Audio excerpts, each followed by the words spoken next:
റസിയമ്മയുടെ നിക്കാഹ് നീ നടത്തി കൊടുക്കണം. എനിക്കിനി പരുവിളിറങ്ങാനോ പുറം ലോകം കാണാനോ ഒക്കുമെന്ന് തോന്നുന്നില്ല. എല്ലാത്തിനും ഇനി നീ ഉണ്ടാവണം. ഉണ്ടാവുക. ഇനി എല്ലാറ്റിനും ഞാനുണ്ടാവും.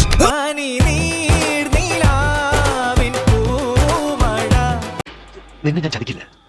തെരഞ്ഞെടുത്തത് മറ്റൊരു പെൺകുട്ടിയാണെങ്കിലും വേദി കഴിക്കുന്നത് നിന്നെയായിരിക്കും. നീ എന്റെ പെണ്ണല്ലേ?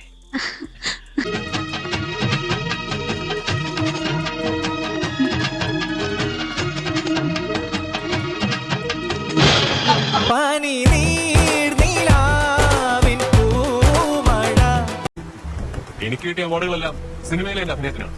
പക്ഷെ ഞാനൊരു മോശം നടനാണ് ജീവിതത്തിലെ അഭിനയത്തിന് അവാർഡുകൾ കിട്ടുമെന്നുണ്ടായിരുന്നെങ്കിൽ ഓസ്കാർ വരെ കിട്ടേണ്ട ആൾക്കാർ നമുക്കിടയിൽ തന്നെ ഉണ്ട്.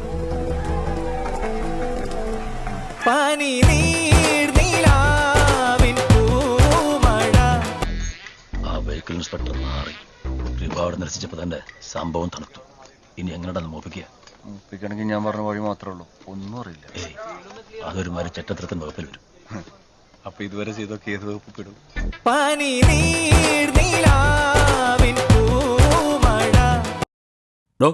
ഇയാൾ പുതിയ ആളാണോ? Yes sir. പേരെന്തോ? Dulfuqar Ali bin Muhammad Basheer alias Sulfiqar Basheer. Ali. Yes sir. കേട്ടോ, അങ്ങനെ Yes, വിളിക്കൂ. Yes sir. ഹാർനസ് എടുത്തിട്ട് വാ. പോ. ശരി സർ. അച്ഛമുത്ത അച്ഛന് സ്വന്നമേ. ചേട്ടായേ, എനിക്ക് മാത്രമല്ല ഇവിടെ നിൽക്കുന്ന എല്ലാവർക്കും ഉണ്ട് അടിയാധാരം.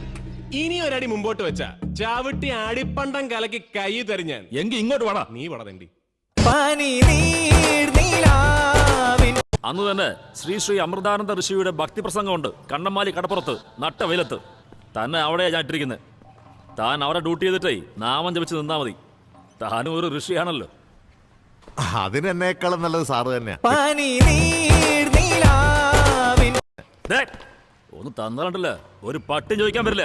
അത് ശരിയാ, പട്ടികളൊന്നും ചോദിക്കില്ല. എന്നെ തല്ലിയ ഞാൻ തന്നെ തിരിച്ചു ചോദിക്കും.